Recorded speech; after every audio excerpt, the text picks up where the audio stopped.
Bien, buenos días. Vamos a hablar hoy de la próxima conferencia que voy a hacer el lunes día 11, a las 7 de la tarde. Voy a hablar de Jesús de Nazaret y su mensaje único e irrepetible.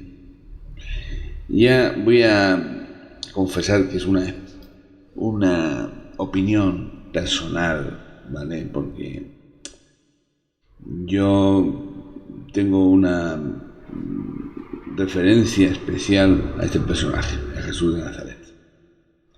Para mí es un ser irrepetible por muchas cosas, ¿no? Pero en el camino espiritual en que yo estoy y me lo he encontrado muchas veces. Y coincido con él en muchas cosas que nadie se ha atrevido a decir. Y yo creo que en esta reflexión que voy a hacer ahora estamos en un momento importante de la sociedad en que vivimos, en que hay que decir las cosas por su nombre y no escondernos. Entonces, yo quiero que esta conferencia sea una reflexión personal, en que todo el mundo me escuche, y el que crea en lo que digo, pues que bien, bueno, estamos de acuerdo. Y el que no crea, que me perdone y me disculpe por lo que voy a decir. Bien, una cosa importante que yo me di cuenta es que Jesús de Nazaret, yo me he criado en la religión católica, apostólica, romana, parece que Jesús no habló mucho de su vida espiritual, como la entiendo yo, como un camino de evolución personal, de evolución de conciencia. Aunque sí que entró en un mundo muy específico de evolución de conciencia, no habló mucho de su vida espiritual, de su vida interior. Y eso hay que analizarlo desde todo lo que él enseñó y sobre todo de los evangelios, que es lo que nos queda de referencia de él, ¿no? Jesús, ten en cuenta que vivió en un mundo muy diferente al nuestro. Y es algo que necesitamos estudiar, porque una de las cosas que yo me di cuenta es que era un judío. Era judío, campesino judío. Que sí que tenía un padre que era José y María, que pertenecían a unas castas dentro del estamento judío especiales. Una de las cosas que él consiguió fue, naciendo en esa familia, que se educaran en escrituras hebreas. La realidad de aquel tiempo es que el mundo era judío, pero tenía influencia griega y sobre todo romana, que eran los que se habían posicionado en esas tierras. Los dueños, ¿no? El estilo de vida y los valores grecorromanos estaban siendo adoptados sobre todo por los ricos y poderosos. Ellos, acordados de Herodes de Poncio Pilatos, que eran prorromanos, la dinastía herodiana, los sumos sacerdotes, los ancianos, la nobleza y los terratenientes ricos eran todos de tendencia grecorromana, que son los que mandaban. La mayoría de ellos, claro, vivían en el lujo y la decadencia dentro de lo que es la sociedad en que estamos hablando. Bien, Jesús no fue un reformador, no propuso mejoras de las creencias y prácticas religiosas de su tiempo, que eran muy estrictas. No fue un revolucionario político, sino social, porque lo que pretendía era cambiar la sociedad. No quería simplemente reemplazar a quienes estaban en el poder por otros, que aún no ostentaban el poder. No quería un cambio político, sino quería transformación del ser humano a nivel individual. Él tomó los valores de su tiempo en toda su variedad y los volvió al revés. Le dio la vuelta. Su objetivo final era presentar a su padre.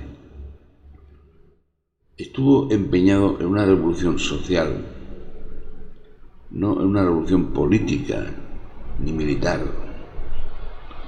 Una revolución social que exigía una profunda conversión espiritual a nivel individual.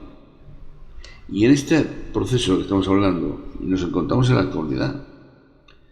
En la actualidad, nosotros estamos en un proceso de cambio de conciencia, en una revolución social. No estamos de acuerdo con ninguna estructura política, no estamos de acuerdo con el sistema que vivimos. porque nos exige, nos embrutece, nos aborta cualquier intento de desarrollo de libertad espiritual que tengamos. Además, la sociedad se encuentra inmersa en una especie de estado somnoliento, durmiente, donde todos buscan lo mismo, el poder, la riqueza, el estar bien y no mires a quién, el correr y el último que lo pague todo.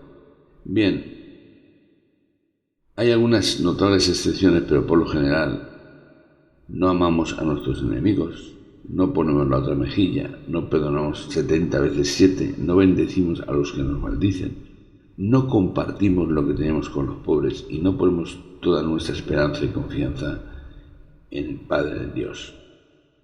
Como dice o se refiere en el Sermón de la Montaña a Jesús. Tales palabras, si ahí hablo del Sermón de la Montaña hace poco, hoy son consideradas como subversivas, porque si las pusiéramos en marcha, la sociedad se rebelaría contra nosotros. Esto había bastado para revolucionar las relaciones sociales entre los campesinos a quienes predicaba, así como las relaciones entre diferentes grupos sociales y clases, y entre religiones y naciones. Bien, Jesús cambia las creencias y la visión del mundo, puso el mundo al revés.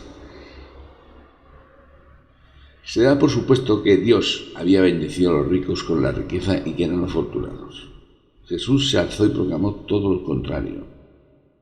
Dichosos ustedes los pobres. Los pobres son afortunados porque les resultará fácil compartir y entrar en el reino de Dios.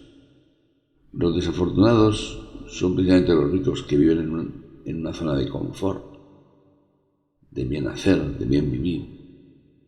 Acordaos del rico que le pregunta a Jesús qué ha de hacer para seguirle. No volvió. Hay de vosotros los ricos, dice Lucas.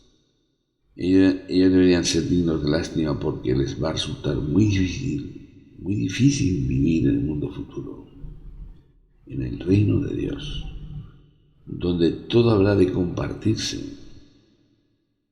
A los ricos les resulta muy difícil compartir porque son muy egoístas. Pero no me refiero a los ricos en particular, sino a los ricos en general. Es decir, el ser humano que entra en el mundo de la riqueza se transforma por tener riqueza en egoísta de su propia cárcel, las propias riquezas. De modo parecido, Jesús dice que si los otros te odian, te excluyen, te insultan y te difaman, tienes que alegrarte porque así es como se trata siempre a los profetas, a los poseedores de la verdad. Cuando hablen bien de ti es cuando puedes considerarte desafortunado. Y así es, así ocurre. El mundo del revés era el mundo de Jesús. Una creencia mantenida por Jesús fue que todos los seres humanos eran iguales en dignidad y valor. Algo que dice nuestra Constitución española. Iguales en dignidad y valor. Trató a los ciegos, los cojos, lisiados, los marginados y los mendigos con tanto respeto como quienes gozaban de un alto rango y estatus, dando ejemplo práctico de ello en su vida pública. Él no es que dijera que los iba a tratar, sino que es que los trataba, porque los sanaba. Se negó a considerar que las mujeres y los niños tuvieran menos importancia o fueran inferiores, como ocurría en esa sociedad. Esto volvió al revés, una sociedad cuidadosamente ordenada de estatus y honor, y más aún cuando abogó por descender en la escala social en vez de esforzarse por subir hasta la cima, que es lo que esperaban los grandes interventores religiosos y políticos. Enseñó a sus seguidores a ocupar el puesto más bajo, de modo que cuando discutía entre ellos sobre quién era más grande, puso en medio de ellos a un niño pequeño, una persona que aún no tenía rango o estatus en la sociedad, y les dijo que se esforzaran por ser como niños. Jesús concedió a las mujeres exactamente el mismo valor, rango y dignidad que a los hombres. Este hecho fue un hecho revolucionario en su tiempo. Recordemos el tiempo que hace que la mujer ha tomado la misma igualdad que el hombre en nuestra sociedad. Y veréis que os asombráis si miráis la fecha. Se destacó entre sus contemporáneos como el único maestro que podía contar con mujeres entre sus amigos y discípulos. Se nos habla de María de Betania. Más convertida todavía fue la amistad con María Magdalena, a quien enseñó y con quien al parecer habló de muchas cosas. El hecho de que se mezclara tan libremente con las mujeres prostitutas era un verdadero escándalo en un maestro religioso. A Jesús no le importaba su reputación, y así lo demostró. Su actitud en aquella sociedad no fue comprendida, ni ahora tampoco lo sería. Ni ahora tampoco lo sería. Podemos seguir mencionando las relaciones como las de los recaudadores de impuestos, a quienes Jesús les tenía una especial simpatía y comprensión, pues a ellos, como a las prostitutas, siempre se les echaba la culpa de casi todo. Contra las expectativas de todos, eligió quedarse en casa de Zaqueo y llamar a uno de ellos a ser su discípulo, a Mateo. Mientras todos daban por sentado que los jefes religiosos, como los escribas y fariseos, los sumos sacerdotes, los rabinos y los ancianos serían los primeros en ser aceptados en el reino de Dios, Jesús se atrevió a alzar la voz para decir que las prostitutas y los recaudadores de impuestos entrarían en el nuevo mundo de Dios antes que los dirigentes religiosos. Esto debió de sentar como una patada en las narices, trastornar las pretensiones de casi todos, incluidas las prostitutas y los recaudadores de impuestos. Los primeros serán los últimos y los últimos serán los primeros. Estos principios rompían la jerarquía de poder en la sociedad que había entonces. Y si lo hiciéramos ahora también, nos metían en la cárcel. Primero nos metían en la cárcel, nos metían en un psiquiátrico, vamos. Total, que lo que yo quiero decir es que dio la vuelta al mundo entonces, pero es que sigue dándola continuamente, porque su presencia está ahí, sus enseñanzas están ahí, su influencia está ahí. Y seguimos R que R con las mismas historias. Porque lo que Jesús vino es a poner al mundo en otro lugar diferente. La espiritualidad del tiempo de Jesús estaba basada en la ley, en la Torá judía. En los judíos, que es donde nació, lo que mandaba era la ley judía, la Torá, no la romana. Es más, había un jefe judío para los judíos y un jefe romano para los romanos. Y luego había un interlocutor entre judíos y romanos. Jesús a esta ley le dio la vuelta al revés totalmente. Pero no rechazando la ley, sino dándole un nivel, una relatividad que debía tener. Dice Jesús, el sábado ha sido hecho para el hombre y no el hombre para el sábado. Qué barbaridad. Fue un revolucionario total. Hoy pasa ya lo mismo. Pasa lo mismo en la iglesia romana. Hay gente que está en estado de excomunión por algo parecido a eso lo que dijo él. Por ello, todas las leyes han sido concebidas para nuestro servicio como seres humanos. Esto es revolucionario. Las leyes no se hacen para recoger dinero, recaudar y martirizar a los pobres seres humanos, sino que las leyes han sido concebidas para el servicio de los seres humanos, de la humanidad. No existimos para servir o dar culto a la ley del uno, a la ley de uno, de un dirigente, de una casta política, de una casta de un gobernante. Eso sería idolatría. Fijaros bien lo que estoy diciendo. Esto sería una revolución si llevamos esto a término. Ya lo estoy diciendo lo que estoy diciendo. Esta conducta de poner al ser humano por encima de la ley resultó ser muy escandalosa, como lo sería hoy. Definió la corrupción y la mentira como lacras de una sociedad marchita y colocada en el confort egoico. No es lo que entra por la boca lo que mancha a las personas, es lo que sale de la boca lo que mancha. Sus pensamientos, sentimientos y acciones. Estamos en ello, estamos depurando ese camino para volver al origen nuestro. No solo declaraba puros todos los alimentos, sino que tocaba los cadáveres, a los leprosos y a las mujeres menstruantes. No respetaba las viejas tradiciones para nada. Era judío y sabía lo que los judíos decían. Él conocía las escrituras. Lo que importaba a Jesús realmente eran las personas, los seres humanos y sus necesidades. Todo lo demás estaba en función de ellas. Hoy también sería imposible establecer estos principios que él usaba en su vida pública. Para mí Jesús no fue convertido entonces ni ahora. El pueblo judío esperaba a un Mesías que restaurara el reino, a un militar, a un general, a un jefe de un ejército. Algunos esperaban una intervención milagrosa, como que hiciera un cambio total del planeta. O sea, hay algunos que también esperan eso, esperan de una intervención militar, esperan una intervención milagrosa, que produzca un cambio milagroso en todo el planeta.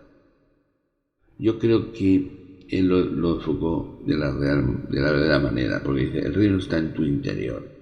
Eres tú el que tienes que cambiarlo todo. Si no lo cambias dentro de ti, no lo va a cambiar nadie. Otros que fueron derrotados fueron los romanos,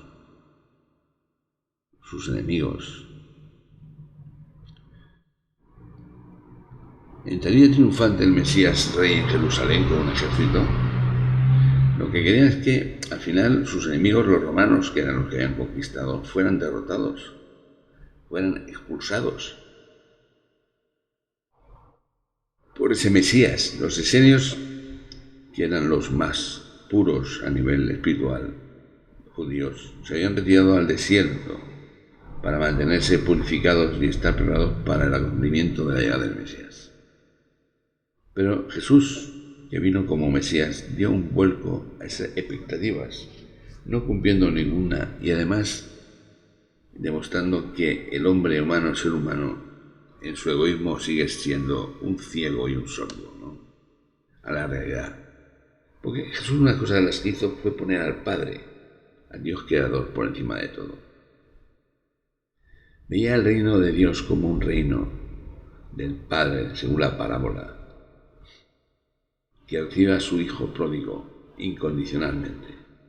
Se alegra por el trono de su hijo perdido, no piensa en castigo y no quiere saber nada del libertinaje y del despilfarro de su hijo. Lo perdona, lo acepta. Lo único que quiere hacer es celebrar una fiesta con su familia para recibirlo. La comunidad o sociedad que Jesús plantea o se esperaba se parecía más a una familia de hermanos y hermanas que tiene a Dios como Padre amoroso. Su imagen del reino ordenado de Dios era la de una familia feliz y llena de amor, no la de un imperio conquistador y opresor. Según él, el reino no desciende de lo alto, sino que ascenderá desde abajo, desde los pobres, los pequeños, los marginados, los perdidos, desde nuestro interior. Ellos llegan a ser como hermanos y hermanas que cuidan unos de otros y se identifican unos con otros, se protegen y comparten mutuamente porque sufren juntos. O sea, al final, ese desarrollo interior está en nuestro propio sufrimiento. Descubrir a Jesús es descubrir a Jesús cuando uno sufre y padece y lo pasa mal. Jesús es radical en sus principios. Una familia de hermanos y hermanas que implica dejar de preferir a la familia carnal y seguir a Jesús. Significa que no se puede ser miembro del reino como familia de Dios si se sigue dando preferencia a su propia familia convencional. Es decir, no hay que romper la estructura que está establecida. La estructura familiar, según Jesús, es un obstáculo para integrarse en la familia de Dios. Jesús quiere salir de las limitaciones de la familia carnal o de la familia de parientes próximos para formar la familia más amplia del reino de Dios, una familia humana, un amor exclusivo a los familiares más pronto sería una forma de egoísmo de grupo, es decir, es lo que hemos dicho muchas veces del amor, del enamoramiento. El enamoramiento es una unión de egoísmo entre dos. No puedo vivir sin ti. Al vivir dentro, la familia es lo principal, dicen algunos gitanos, ¿no? La familia por encima de todos. O sea, es una forma de egoísmo, de grupo, de protección de grupo. La nueva comunidad que establece Jesús es la familia de quienes se aman unos a otros, todos, sin color, sin estatura, sin peso, sin belleza, sin género. Si tu enemigo sigue odiándote y maldiciendo, esa persona continúa excluyéndose de la nueva familia de Dios. O sea, no es que tú no quieras integrarlo, sino él que no quiere entrar. Este es el problema que vamos a encontrarnos en nuestra próxima evolución. Como todas las familias, la familia de Dios se reúne en torno a una mesa para comer. Esto explica la centralidad de las comidas en la vida de Jesús, pero hoy muchas facciones políticas no aguantarían las exigencias de un dirigente así, de esta forma, de la forma de Jesús. Porque lo que hemos de ver es que Jesús no fue comprendido, ni en su tiempo ni en este. El reino de Dios, dice él, es una realidad presente. Ya ha llegado a nosotros, ya está aquí. No tenemos que esperar signos y portentos, dice Mateo. La familia de Dios es como la levadura que actúa ya en el mundo. Es un grano de mostaza que crecerá y se convertirá en algo mucho más grande. Los que estamos esperando, ese reino ya ha llegado, ya está allí, en nuestro interior. Es el cambio de conciencia crística prometida. Estamos viendo grandes cambios, estamos siendo conscientes de que el cambio está aquí. Donde está Jesús está el reino del Padre. Es el reino de amor, paz, libertad y misericordia.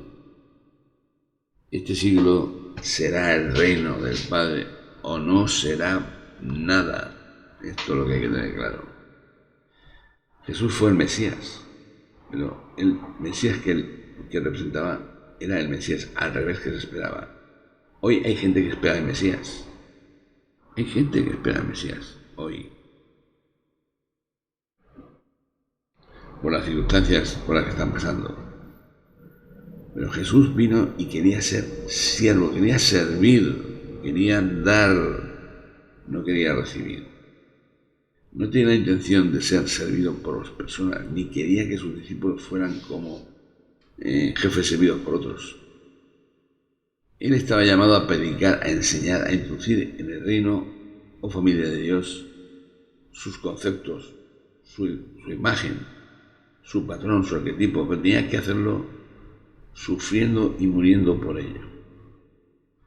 Su mensaje era tan brutal que acabaron con él. Claro que acabaron con él, como acabarían con nosotros si lo hiciéramos. Si hiciéramos lo mismo que él, acabarían con nosotros. Su imagen del verdadero Mesías sería la del siervo sufriente, descrito en el libro de Isaías. Ese sería el vuelco más radical de todos. Jesús no iba a ser el Mesías conquistador y triunfante que aplastaría a los opresores de Israel, humillándoles y victimizándoles para liberar a su pueblo. Él iba a liberar a toda la humanidad, a todo ser humano que estuviera dispuesto a ser hijo de Dios. Él iba a triunfar siendo conquistado, arrestado, golpeado, humillado y clavado en una cruz como un esclavo rebelde, un criminal común. La muerte más desgraciada e ignominiosa imaginable en aquellos días para el ser que trajo el cambio de conciencia hace 2000 años a nuestro planeta. Por eso este personaje crea tanta discusión, tanta fuerza, ¿no? Él no vino como vencedor, sino como víctima.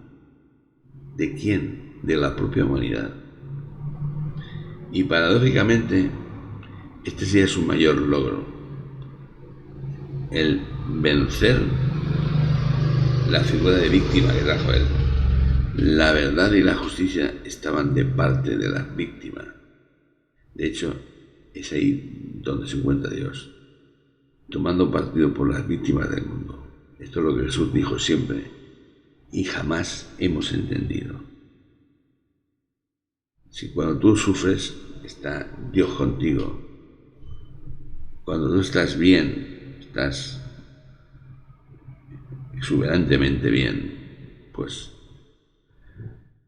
estás fuera de lo ser víctima y sufridor. René Girard ve la vuelta de víctima de Cero como la respuesta final al problema de la violencia. En lugar de sacrificar a alguien como chivo expiatorio, que ha pasado muchas veces para salvar al pueblo, es Jesús quien asume el papel de chivo expiatorio o cordero ofrendado como sacrificio, como moneda de cambio. ¿De qué? De los errores de la humanidad. Esto hay que reflexionar mucho para entenderlo. No se entiende bien lo que a Jesús le pasa si no es comprendido todo lo que estamos hablando aquí. Es decir, desde el punto de vista humano, Jesús fue un fracasado, porque podía haber conseguido niveles de poder a lo mejor inimaginables. Su disposición al fracaso fue lo que revolucionó la espiritualidad de aquel tiempo. O sea, él vino a ser un fracasado, a ser una víctima, a morir por otros. O sea, la disposición de Jesús a morir por otros significaba que estaba vivo, que era un ser vivo, una vida como la que hablaba él. Dice, yo tengo un agua y te doy a beber, nunca tendrás sed, nunca necesitarás preguntarte nada más, porque tendrás todo claro. Su muerte fue un triunfo. Su disposición a morir por otros significaba que él estaba realmente vivo y sus verdugos muertos. Él lo expresó como una paradoja sobre la vida y la muerte que aparece en diferentes formas en los evangelios. No se puede resumir así: quien salve su vida la perderá y quien pierda su vida la salvará. Jesús estaba centrado en la atención del mundo sin todas las distorsiones y engaños del ego. Jesús se opuso al egoísmo. ¿Qué produce el ego? Orgullo, envidia, celos, egocentrismo, arrogancia, separación, falta de amor, aislamiento. Bien, Jesús no quería que existiera la separación. Jesús habló de este mundo real como un mundo de Dios, como el reino familia de Dios naciente. Hemos sido creados por Dios, no olvidemos. Mandó a su Hijo para compensar. Dios nos ama profundamente, no tenemos ni idea del amor que genera Dios por nosotros. No lo podemos entender, no lo comprendemos. Jesús irrumpió en escena hace 2000 años en Palestina con una nueva conciencia, con una sabiduría que las escrituras llamarían la sabiduría de Dios. Sigo hablando de Jesús, no me canso de hablar de él. Jesús, un profeta con visión real fuera de su tiempo, porque Jesús permanece hoy activo. Él no murió, resucitó y subió al cielo, está a la diestra del Padre, está aquí con nosotros. En cada uno de nosotros está Jesús activo. Cuando hablamos de esto y creemos en esto, como todo profeta, con audacia y contundencia habló Jesús contra los presupuestos y las prácticas de las autoridades religiosas de su tiempo. Este conflicto ha sido tan intenso que al final lo mataron para que no pudiera hablar. ¿Qué pasaría hoy? ¿Os habéis preguntado si Jesús viniera y apareciera un tío que dijera, vamos, las verdades que todos pensamos muchas veces y no decimos? Jesús asumió las consecuencias de sus palabras y acciones. Jesús no creía en la separación entre hermanos, en la separación entre partidos, en la separación entre creencias. No creía. Jesús, su espiritualidad implicaba amar a todo el mundo, sobre todo a la gente más desválida. Hay que entenderlo. Y Jesús se implicó en 3 años de vida pública a hablar audazmente y afrontar las consecuencias, de tal manera que su poder solo lo ejecutaba y lo realizaba con los demás, no con él. La lectura de los signos de los tiempos debió ser una parte integrante de la espiritualidad de Jesús. Jesús, la ley de Jesús, o estos signos de finales de los tiempos, desde la perspectiva de un campesino galileo. Él vio que producía una espiral de violencia que se respiraba en todo en la sociedad, sobre todo para los pobres y los oprimidos. Las personas se sentían impotentes y desvalidas cuando él vino a este mundo. Al observar el dolor y el sufrimiento de los campesinos y de otras personas pobres, que se estaban empobreciendo cada día más y clamaban por su pan de cada día, Jesús, conmocionado por la hipocresía y el fariseísmo de muchos líderes religiosos, fijaros bien la palabra fariseísmo, viene de los fariseos, o sea, como falsos, como hipócritas. Él, conmovido por el aislamiento de la condición rota de muchas personas sinceras, descubrió que lo que la gente necesitaba era sanación a todos los niveles.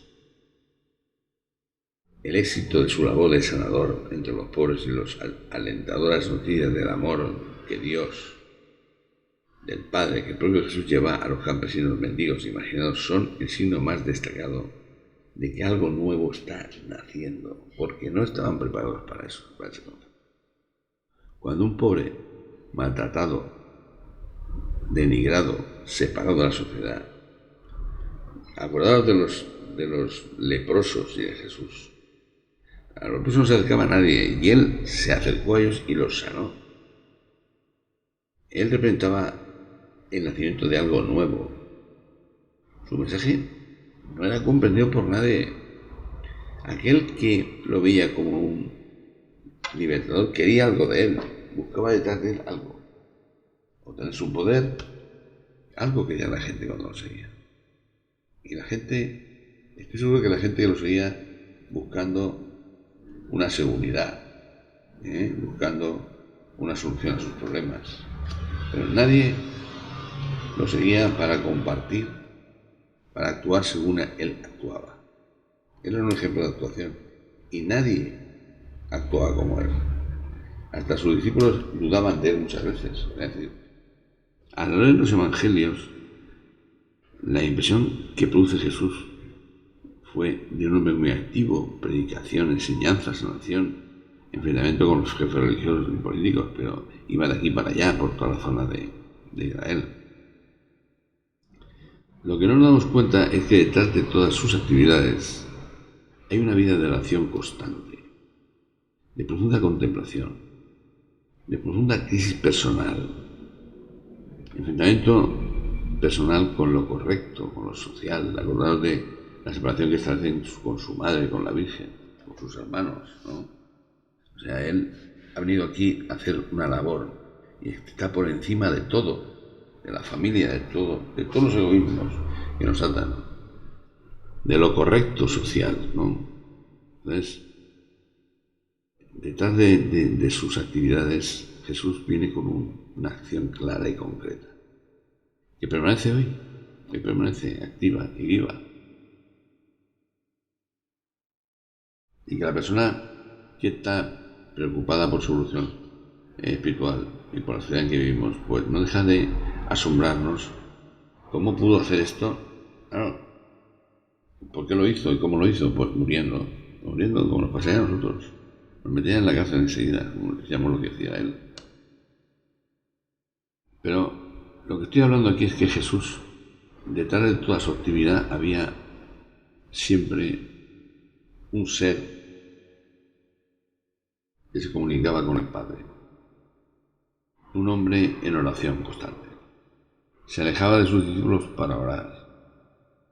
Estas son frases del Evangelio. En una ocasión, mientras él estaba orando, vieron cómo su aspecto cambió y su rostro brillaba. Muy de madrugada antes del amanecer pasó esto.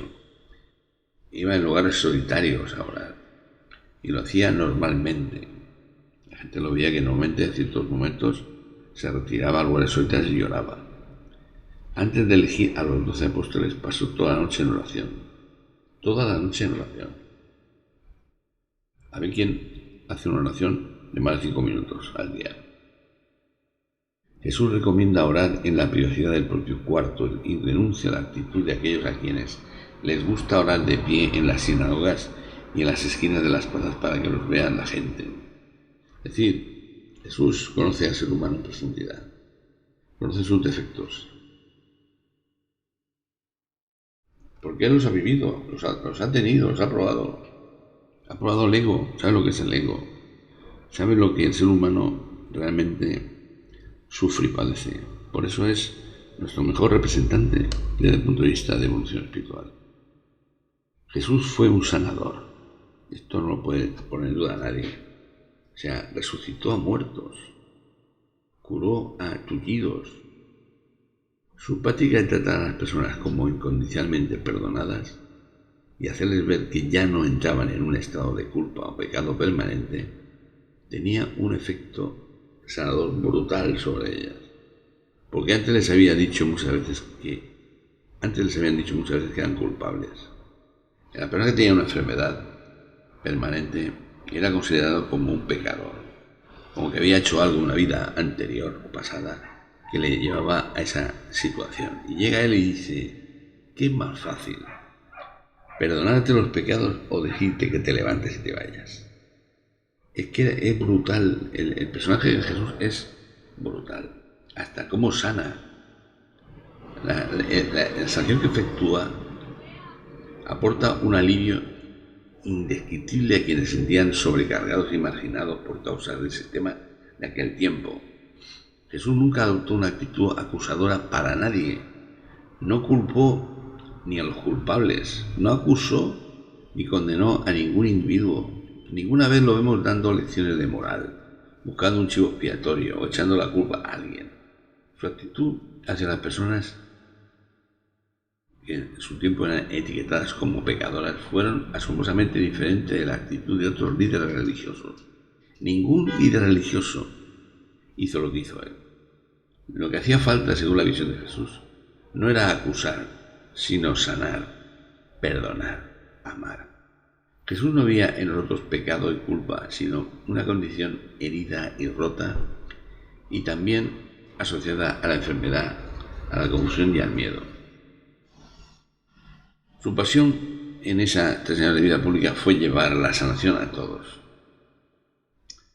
El secreto del éxito, se puede decir secreto y éxito de Jesús como sanador, fue su fe extraordinariamente poderosa. La fe de la que habla Jesús implica confianza absoluta en que Dios hará lo que es mejor y que tal vez no sea lo que tú o yo queremos que pase. La verdadera fe incluye orar que se cumpla la voluntad de Dios.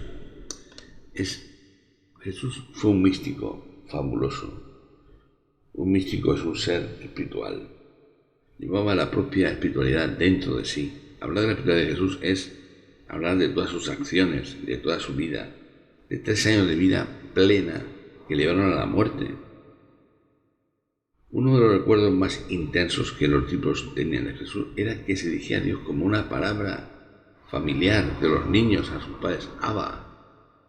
O sea, en nuestro intento de comprender la espiritualidad de Jesús, lo más significado que podemos encontrar es el término Abba que usaba él a dirigirse a su padre como un hijo de verdad. Jesús habla de su Padre, de Dios, como un Padre amoroso que abraza, sostiene, protege a su Hijo, que le perdona, que tiene misericordia constantemente con él, que lo está esperando eternamente. Al igual que el amor de cualquier padre bueno es cálido, incondicional y totalmente digno de confianza. De un padre bueno, de un padre normal, no de un padre anormal, de un padre que está tocado de la cabeza. Algunos podrían asociarlo más como una madre entregada que como un padre, aunque sea tierno. Pero hoy no son pocos los padres afectuosos, como tampoco los que existieron en el pasado. Jesús representa al Mesías. Lo quieran o no, Jesús representa al Mesías. Hay muchos relacionamientos, mucha gente inteligente, bien pensada, bien estructurada, bien amueblada, con grandes conocimientos de aquella época. Pero Jesús demuestra, por lo que dicen los evangelios, que vino a enseñarnos, a mostrarnos a un Padre que no creíamos en él. Hay mucha gente hoy que no cree en el Padre. Este Padre se alegra del retorno de su Hijo perdido. No piensa en el castigo, ni en recriminarle nada, no quiere saber nada de lo que ha hecho. La reacción de ese padre es el perdón incondicional, el envolverlo en su amor. Jesús se ve a sí mismo como el hijo que aprendió imitando a su padre. Aprendió a perdonar incondicionalmente, como hace el Padre, como hace Dios. Aprendió a ser compasivo, porque su Padre hace que el sol brille y manda la lluvia sobre justos e injustos. Dios trabaja sobre la humanidad, sobre todos. No hay colores, no hay religiones, no hay separaciones. Aprendió a amar a justos e injustos, incluidos sus enemigos y a quienes lo perseguían. Acordad de sus palabras: perdónales, Padre, porque no saben lo que hacen. O sea, tomar a Jesús en serio y vivir como Él vivió es muy difícil hoy día. ¿Por qué? Porque experimentar a Dios como nuestro Padre real nos obligaría a tomar una responsabilidad y unos hechos que nos llevarían a extremos terribles que el sistema no soportaría. La experiencia de Dios como su Abba fue la fuente de sabiduría de Jesús, de su claridad de mira, de su confianza y su libertad radical. Sin esto es imposible comprender por qué y cómo hizo las cosas que hizo. Y todo el mensaje que nos transmitió, porque todavía está vivo. El tomarse a Jesús en serio exige que estés preparado para convertirte en un profeta y místico, para convertirte en un ser espiritual de elevado nivel. Todos podemos llegar a ser lo bastante valientes para alzar la voz como los profetas. Aunque no estemos preparados, podemos alzar la voz un ratito, o un momento, o un tiempo, pero toda la vida no. Porque mira lo que pasó a Jesús, que esto en nuestra referencia duró 3 años. 3 años se lo mataron. La unión con Dios no es una experiencia reservada a algunas personas muy especiales. La unión con Dios es una experiencia reservada para todos. Y yo creo que estamos en esa fase, en la fase de descubrir nuestra conexión con Dios. Jesús no pensó que únicamente Él podía experimentar una intimidad con Dios. Mi Padre y vuestro Padre, mi Padre y yo somos uno, vuestro Padre. Todos podemos experimentar un cierto grado de intimidad con Dios, porque todos somos hijos de Dios. Hay un filósofo, Karl Rahner, un gran teólogo del siglo XX, que dice que el cristiano del futuro será un místico o no será. Yo acabo esta conferencia sobre Jesús, sobre el mensaje de Jesús, mensaje único, con unas preguntas. ¿Quién toma a Jesús en serio hoy? ¿Quién lo lleva en su corazón de forma constante, de forma permanente? ¿Quién desea ser profeta o místico antes que poderoso y rico? Esta pregunta es muy importante contestarla con sinceridad. ¿Quién no se doblega o admite haber errado, equivocado, pecado, como quiera decirlo, todos los días en algún aspecto, en algún momento del día? ¿Quién vive en unión con Abba, con el Padre? Todo momento, todos los días, ¿quién vive? ¿Quién puede decir, ahora mi Padre y yo somos uno? ¿Quién tiene un minuto al día de encuentro con Él? Tenemos una relación de un minuto enfrentándose a 1440 minutos que tiene el día. Esa relación define la relación mística que tienes con el Padre. ¿Cuántos minutos dedicas tú al día de esos 1440 minutos que tienes 24 horas de un día? 5, 1, 0. ¿Quién no desea ser perdonado hoy? Que levante la mano. Sinceramente, ¿quién no desea ser perdonado hoy? Estamos todos con un sentimiento de culpa constante, de victimismo constante. Y Jesús vino a quitarnos eso de encima. Jesús es válido hoy como ser, como arquetipo, como objetivo de nuestra vida. Es válido. Lo que pasa es que hay que ser.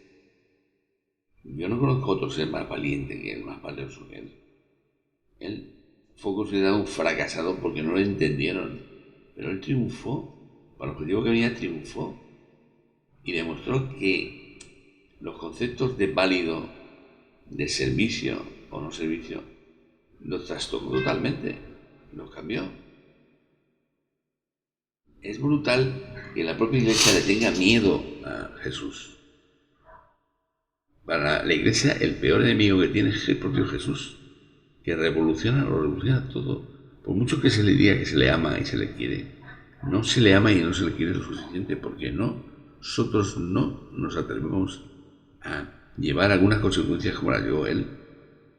Él es irrepetible. Si viniera hoy, ¿vosotros creéis que viviría bien, que viviría como una persona normal? Sería totalmente destruido, sería totalmente aborrecido, sería manipulado por todos los medios, como un loco, como un suicida. Bien, esto es lo que voy a hablar el lunes, día 11, y siempre he dicho que a partir de ahora voy a adelantar un poco las conferencias para que todos los que planteéis problemas y discusiones, pues me las planteéis a mí allí. Yo llevaré 2 libros que son los libros que ya ahora mismo estoy leyendo de él. Son libros muy profundos, muy complicados de entender, pero vamos, los llevaré para que los veáis. Bien, pues nada, solarenlo y os espero el día 11, al que quiera venir. Venga, un abrazo, hasta luego.